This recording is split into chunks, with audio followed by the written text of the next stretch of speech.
এদেশের আপামর জনসাধারণের অপূর্ণ সমর্থনে রক্তের বিনিময় এক ওটাউল্য ও বৈষম্যহীন রাষ্ট্র ব্যবস্থা গঠনের জন্য আন্দোলন করেছে।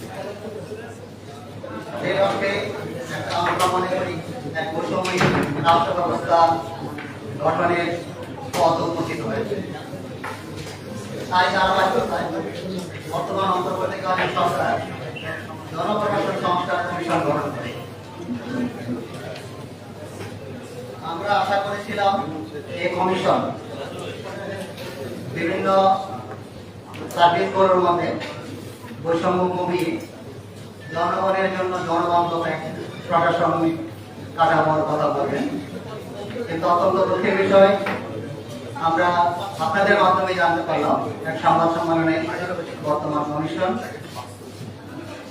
অনাকাঙ্ক্ষিত এবং অনাহতভাবে ঘোষণা করলেন যে শিক্ষা এবং স্বাস্থ্য ক্যাডারকে ক্যাডার বহির্ভূত করা। এটা একেবারেই অনাকাঙ্ক্ষিত, অনবহিত। আমরা মনে করি এটা বিশেষ এবং অসৎ উদ্দেশ্যেই এটাকে অপরাধ করা। কারণ জনপ্রশাসন সংস্কার যেখানে প্রশাসনিক বৈষম্য নিরসন করবেন, সেখানে আমাদের মনে হয়েছে তার বৈষম্য বাড়িয়ে দেওয়া উচিত। সেই লক্ষ্যে আমরা প্রথমে এটা প্রতিবাদ বিদ্যমান করি এবং আমাদের অ্যাসোসিয়েশন মনে করি এই বৈষম্য দেশ ও রাষ্ট্রের জন্য কখনোই কিছু হবে না। কারণ সাধারণ জনগণের জন্য শিক্ষা এবং স্বাস্থ্য দুটো অপরিহার্য সেবা। এই সেবা কাজকে এভাবে জনগণের সামনে হেওয়া করা বা জনগণের স্টাডিজ সবকিছু বাধা সৃষ্টি করা সামিল বলে আমরা মনে করি। সেই লক্ষ্যে আজকের সংবাদ সম্মেলন আমাদের শিক্ষা ক্যাডার তার মধ্যে চরম ভাবে বঞ্চিত এবং অন্যান্য চাকরিজীবীদের সাথে সবার বৈষম্যের শিকার। সেই লক্ষ্যে আজকে আমাদের এই সংবাদ সম্মেলন আমাদের এই বৈষম্য নিরসনে এবং আমাদের এই 15 দফা জাতীয় আয়ের লক্ষ্যে আমরা আপনাদের সামনে আমাদের ডিসি জেনারেল অ্যাসোসিয়েশনের সম্মানিত ভারপ্রাপ্ত সম্পাদক জনাব তাজিমউদ্দিন আহমেদ এখন তার দাবিরা আমাদের দাবিটা উপস্থাপন করেন। ধন্যবাদ।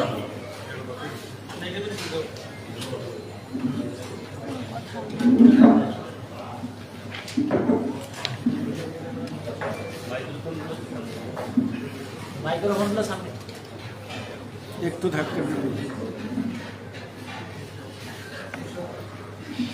প্রিয় সাংবাদিক ভাই বোনেরা, আমি মোহাম্মদ তাজিমউদ্দিন, ভারপ্রাপ্ত সাধারণ সম্পাদক বিসিএস জেনারেল এডুকেশন অ্যাসোসিয়েশন, আপনাদের সবাইকে আমাদের লিখিত বক্তব্য আপনাদের জন্য উপস্থাপন করছি।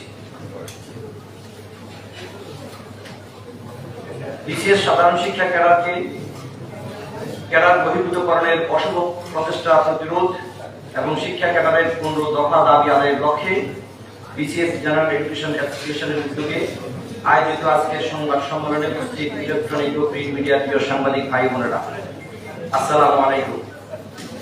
দেশের বিদ্যমান ক্যাডার সার্ভিসগুলোর মধ্যে বিসিএস সাধারণ শিক্ষা ক্যাডার হচ্ছে দ্বিতীয় বৃহত্তম। এই ক্যাডারের 16,000 কর্মকর্তার একমাত্র প্রতিনিধিত্বশীল সংগঠন বিসিএস জেনারেল এডুকেশন অ্যাসোসিয়েশনের কার্যনির্বাহী কমিটির পক্ষ থেকে আপনাদের সকলকে জানাই শুভেচ্ছা। বিসিএস সাধারণ শিক্ষা ক্যাডারের দীর্ঘ পথ চলায় এবং সংকট সম্ভাবনায় আপনারা সবসময় আমাদের পাশে থেকেছেন, তাই আপনাদের প্রতি আমাদের পক্ষ থেকে রইল অন্তহীন কৃতজ্ঞতা। আজ বিজয়ের মাসে আমরা গভীর শ্রদ্ধার সাথে স্মরণ করছি 1971 সালের মহান মুক্তিযুদ্ধে আত্মদানকারী সকল শহীদ এবং অসংখ্য মানুষের আত্মত্যাগকে। একইভাবে স্মরণ করছি 2024 সালে বৈষম্য বিরোধী আন্দোলনে জীবন উৎসর্গকারী 2 সহস্রাধিক ছাত্র জনতার আত্মত্যাগ এবং প্রায় 20,000 মানুষের অঙ্গহানি ও পঙ্গুত্ব বরণকে। প্রিয় সাংবাদিক বন্ধুগণ, 2024 সালের জুলাই মাসে সংগঠিত বৈষম্য বিরোধী ছাত্র জনতার আন্দোলনের মাধ্যমে সূচিত ঐতিহাসিক গণ-অভ্যুত্থানের ধারাবাহিকতায় গঠিত অন্তর্বর্তীকালীন সরকারের উদ্যোগে সূচিত রাষ্ট্র পুনর্গঠন প্রক্রিয়ায় বিভিন্ন গুরুত্বপূর্ণ ক্ষেত্রে সংস্কার সাধনের যে অভূতপূর্ব উদ্যোগ নেওয়া হয়েছে, বিসিএস সাধারণ শিক্ষা ক্যাডারের 16,000 কর্মকর্তার পক্ষ থেকে তাকে স্বাগত জানাই। আমরা জানি যে জন আকাঙ্ক্ষার প্রতিফলন ঘটিয়ে সরকার এই লক্ষ্যে বিভিন্ন গুরুত্বপূর্ণ সেক্টরে সংস্কার সাধনের জন্য মোট 11টি কমিশন গঠন করেছে। আমাদের সবারই প্রত্যাশা ছিল এই ধারাবাহিকতায় গঠিত জনপ্রশাসন সংস্কার কমিশন রাষ্ট্রের নাগরিকদের সর্বোচ্চ সেবাদানের জন্য উন্মুক্ত ও প্রতিযোগিতামূলক পরীক্ষার মাধ্যমে নির্বাচিত দেশের সর্বোচ্চ মেধা ও যোগ্যতা সম্পন্ন কর্মকর্তাদের সমন্বয়ে গঠিত বাংলাদেশ সিভিল সার্ভিসের 26 ক্যাডারের মধ্যে বিরাজমান অন্ত ও আন্ত ক্যাডার বৈষম্যসমূহ চিহ্নিত করে রাষ্ট্রের সিভিল প্রশাসনকে অধিকতর কার্যকর, গতিশীল ও যুগোপযোগী করার জন্য প্রয়োজনীয় দিক নির্দেশনা প্রদান করবে। আমাদের বিশ্বাস ছিল প্রশাসন, পররাষ্ট্র, কৃষি, স্বাস্থ্য কিংবা পুলিশ ক্যাডারের সাথে একই সময়ে একই সাথে গঠিত বিশেষ সাধারণ শিক্ষা ক্যাডার এবারে হয়তো গত 40 বছরে জমে থাকা সংকটসমূহ থেকে বের হয়ে আসার সুযোগ পাবে এবং শিক্ষা উন্নয়নের মাধ্যমে দেশের জনসম্পদকে মানব সম্পদে রূপান্তর করার মধ্য দিয়ে কাঙ্ক্ষিত নতুন বাংলাদেশ বিনির্মাণের নেতৃত্ব দেওয়ার সুযোগ পাবে। কিন্তু দুর্ভাগ্যের বিষয় এই যে জনপ্রশাসন সংস্কার কমিশনের চেয়ারম্যান মহোদয় সম্প্রতি এক সংবাদ সম্মেলনে তাদের সুপারিশে বিশেষ সাধারণ শিক্ষা ক্যাডার ও স্বাস্থ্য ক্যাডারকে ক্যাডার বহির্ভূত করার যে পরিকল্পনা ব্যক্ত করেছেন তা বাংলাদেশ সিভিল সার্ভিসের অন্যতম বৃহৎ অংশ বিশেষ সাধারণ শিক্ষা ক্যাডারের 16,000 কর্মকর্তাকে তীব্রভাবে আহত করেছে।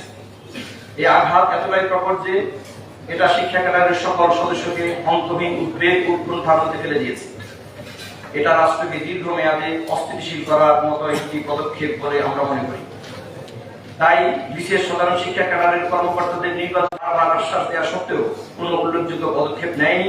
তাই আমরা অ্যাসোসিয়েশনের পক্ষ থেকে বর্তমান অন্তর্বর্তীকালীন সরকারকে দ্রুত এ সকল বৈষম্য নিরসনের জন্য অনুরোধ করছি। আমরা চাই আমাদের যৌক্তিক দাবি সমূহ পূরণ করার ব্যাপারে সরকার আগামী 29 ডিসেম্বরের মধ্যে একটি